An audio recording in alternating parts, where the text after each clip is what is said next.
Sides TV ప్రేక్షకులకు నమస్కారం. గత కొద్ది రోజులుగా వార్తల్లో హమాస్ గురించి పదే పదే వింటున్నాం. అసలు ఏమిటి హమాస్? దాని అర్థం ఏమిటి? దాని లక్ష్యం ఏమిటి? Four sides TV special focus, watch it.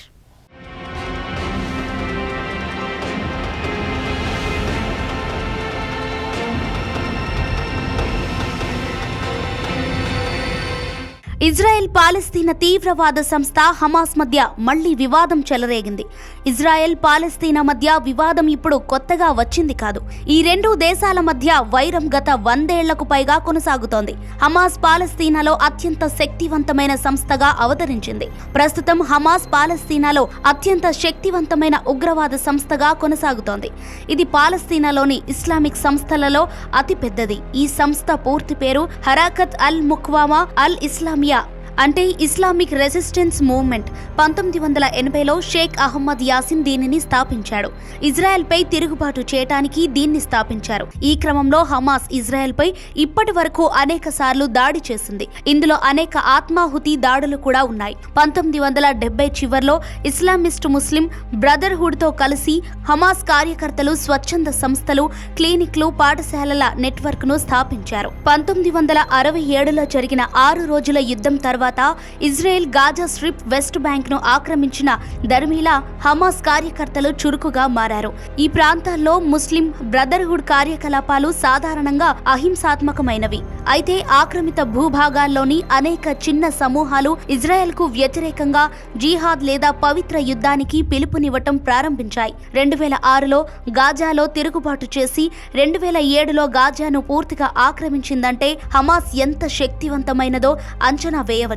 ప్రస్తుతం గాజా స్ట్రిప్ హమాస్ ఆధీనంలో ఉంది. ఇజ్రాయెల్ పై హమాస్ దాడి చేసింది ఇక్కడి నుంచే. ఇజ్రాయెల్ దీనిని ఉగ్రవాద సంస్థగా ప్రకటించింది. అయితే హమాస్ కార్యకలాపాలను Brazil, China, Egypt, Iran, Norway, Qatar, రష్యాతో సహా అనేక దేశాలు సమర్థించటం విశేషం. ఈ దేశాలు హమాస్ను ఉగ్రవాద సంస్థగా పరిగణించకపోవటం విశేషం. హమాస్, ఇజ్రాయెల్ మధ్య అనేక సార్లు యుద్ధాలు జరిగాయి. 2014లో జరిగిన యుద్ధంలో 2000 మందికి పైగా పాలస్తీనియన్లు, దాదాపు 80 మంది ఇజ్రాయిలీలు మరణించారు. ఈ యుద్ధం 50 రోజుల పాటు కొనసాగించింది. ఆ తర్వాత 2021లో అల్ అక్సా మసీదులో ఇజ్రాయెల్ సైన్యం, హమాస్ మధ్య ఘర్షణ జరిగింది. ఇందులో వందలాది మంది పాలస్తీనియన్లు మరణించారు. హమాస్ ఆయుధాగారం చాలా పెద్దది. ఇందులో రాకెట్లు, మోటార్లు తదితర అధునాతన ఆయుధానాలు ఉన్నాయి. ఇస్మాయిల్ హనియే వంటి రాజకీయ నాయకులు హమాస్ దిశను నిర్దేశిస్తుంటారు. ఆర్థిక పాలస్తీనియన్ ఇస్లామిక్ జిహాద్ మరొక బలమైన పాలస్తీనా ఉగ్ర సంస్థ. హమాస్తో పోలిస్తే ఇది చిన్నదే. ఈ రెండు గ్రూపులు పరస్పర సహకారాన్ని కలిగి ఉన్నప్పటికీ రెండింటి మధ్య అంతర్గత విభేదాలున్నాయి.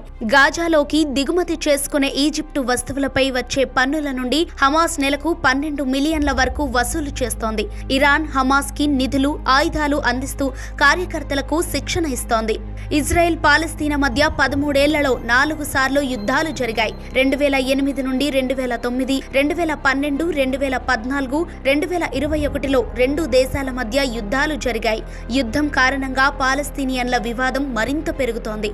ఇజ్రాయెల్ పాలస్తీనా సమస్యలు ఓ కొలిక్కి వస్తే కానీ శాంతి నెలకొనదు. 2 రాష్ట్రాల పరిష్కారం, ఇజ్రాయెల్ సెటిల్మెంట్లు, జెరూసలేం స్థితి, శరణార్థుల తదితర అంశాలు ఈ వివాదానికి మూలం.